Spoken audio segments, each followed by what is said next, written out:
તો વાવ જિલ્લામાં પણ મેઘરાજની અવિરત જે બેટિંગ સામે આવી છે। સતત વરસાદ અને દિયોદરમાં ઠેર ઠેર પાણી ભરાયેલા જોવા મળી રહ્યા છે। સરકારી કચેરીઓ અને પોલીસ સ્ટેશન નજીક પણ પાણી થઈ ગયું છે। મુખ્ય બજારોમાં પણ વરસાદી પાણી ભરાયા છે। ભારે વરસાદના પગલે શાળા કોલેજોમાં રજા જાહેર કરી દેવામાં આવી છે।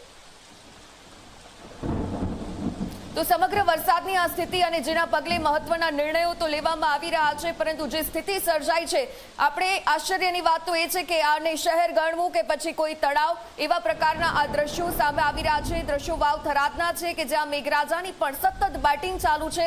લોકોની દૈનિક જે કામગીરી છે તેના પર પણ આ વરસાદના કારણે બ્રેક લાગી ગઈ છે। આ કામગીરી અટવાઈ ગઈ છે। ચો તરફ પાણી જ પાણી તમે જોઈ રહ્યા છો। શહેરમાં કોઈ પણ પ્રકારનો ધંધા વ્યવહાર કામાર્થે જનારા લોકો વરસાદની એક ધાર માટે હવે મજબૂર બન્યા છે કે કામાર્થે કઈ રીતે સમયસર પહોંચવું અને બીજી તરફ ત્યાર પછીના સમયે કઈ રીતે સુરક્ષિત ઘરે પહોંચવું। આ તમામ જે દ્રશ્યો સામે આવી રહ્યા છે, જે સ્થિતિ હવે સર્જાઈ છે આ વરસાદના કારણે, મેઘરાજા ખમૈયા કરે અને આ પાણી ઉતરે અને પાણી ઓસરે, તેની તમામ લોકો રાહ જોઈ રહ્યા છે, કેમ કે વાહન હંકારવું અને કોઈક સ્થળે જવું, નજરકેદ રહેવું આ ખૂબ મુશ્કેલ।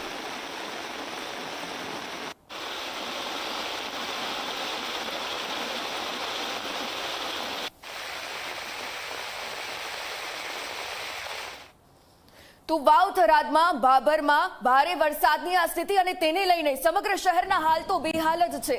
રાત્રિના 2 વાગ્યાથી 8 વાગ્યા સુધી 6 ઇંચ જેટલો વરસાદ પડ્યો છે। ભાભર લાઠી બજારમાં વરસાદી પાણી દુકાનોમાં ઘૂસી ગયા। દુકાનોમાં પાણી ઘૂસતા વેપારીઓને ભારે નુકસાન થયું છે। આ પારાવાર નુકસાનની પરિસ્થિતિ ભાભર નગરપાલિકા વિસ્તારની બજારો પણ હવે બેટમાં ફેરવાઈ ચૂકી છે।